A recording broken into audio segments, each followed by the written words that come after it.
Hello, hello, it's me, Janette. How are you? Hope you've been well. In today's video, I'm doing a tutorial on how to create a really easy and colorful background for the way that I ended up using my background was to create some pocket letter sized cards for a potential pocket mail layout. But as I'm watching the playback, you could use this technique to create some dashboards for your planners, some backgrounds. You can apply the same tips and techniques to journaling layouts, travelers' notebooks. It's just just something that you can use for different kinds of projects. So let's dive right in. So what I'm doing now is just taking some distress inks and using a mini ink blending tool to blend some colors onto my cardstock. And I guess there's really no rhyme or reason as to how I'm putting the color down. It just seems right at the time. But what's funny is that this ends up, I must have seen like a Lisa Frank kind of, I don't know, art somewhere, because it's coming through. When I'm all done, it looks very almost Lisa Frankish, which is not a bad thing because I used to love Lisa Frank so much when I was a kid. Let me know if you were a Lisa Frank owner of, like, you know, the binders and the colored, not the colored pencils, the zippies, the pencil bags. Those were awesome. As I put the color down on my cardstock, I do kind of have a method of how I put, kind of just in general when I do paper crafts, when I do paper craft projects, I try to keep things balanced. And so when I put it down a little purple in one corner of my cardstock, I try to do it also on the opposite side. So if there's a little pink on one side, I try to do it on the opposite side as well. I feel like it keeps my project, whatever I'm working on, more cohesive. It makes it more balanced and kind of has some kind of twisted, weird symmetry that makes sense in my head. And like I mentioned earlier, for my colors, for my inks, I'm using Distress Inks by Tim Holtz, which are fantastic. I've also used the Distress Oxides at work, and they're both good for different things, and either one is a great decision if you intend to invest in some Distress Inks or Distress Oxides.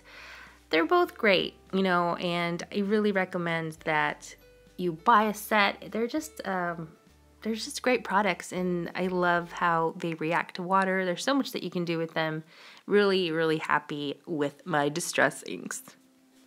So here what I ended up doing was just putting some water in my hand and kind of doing big droplets on my paper. I don't have a spritzer to work with as of right now, and so I just used water from my watercolor brush. And I guess I could have just flicked water from the watercolor brush like directly, but those were going to be like little splashes, and I wanted like really big splotchy ones. And then I just took a paper towel and dabbed the excess water off and then dried it up with my heat tool, and it just creates this really cool water droplet effect because, you know, the water reacts with the Distress Inks and it lifts that color, and it's just so much fun. I really love that effect.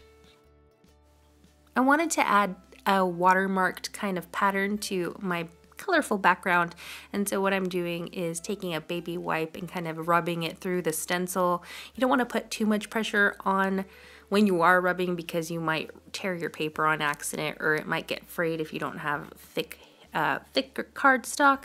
So just be careful if you're doing this process. And also I recommend just having if you are using a baby wipe, make sure it's really moist. It will help lift the color. It will help lift the Distress Inks off of your cardstock much more easily.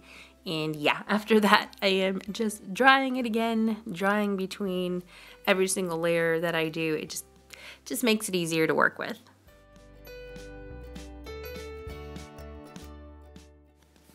Now I'm going to add some green hearts, a little bit of green pattern hearts to my background, and I'm using these stencils, which I'm really excited to use. I've used them maybe once since I've purchased them, and I think I purchased them maybe last November.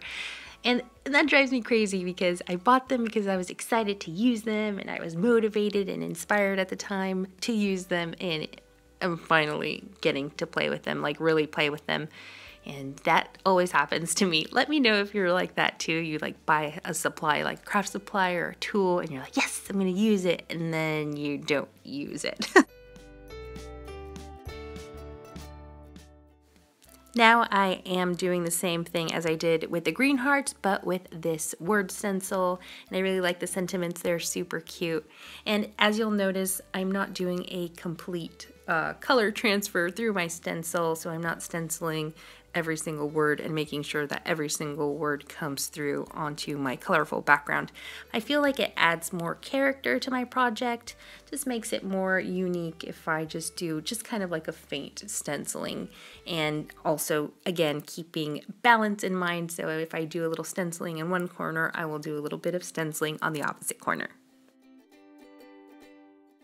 And now I am trimming up my background so I'm going to make some pocket letter cards, and the magic number for that, as you know if you've been following my blog, if you have made a pocket mail layout in the past, the magic number for that is 2.5 inches by 3.5 inches. So I'm just trimming up my card.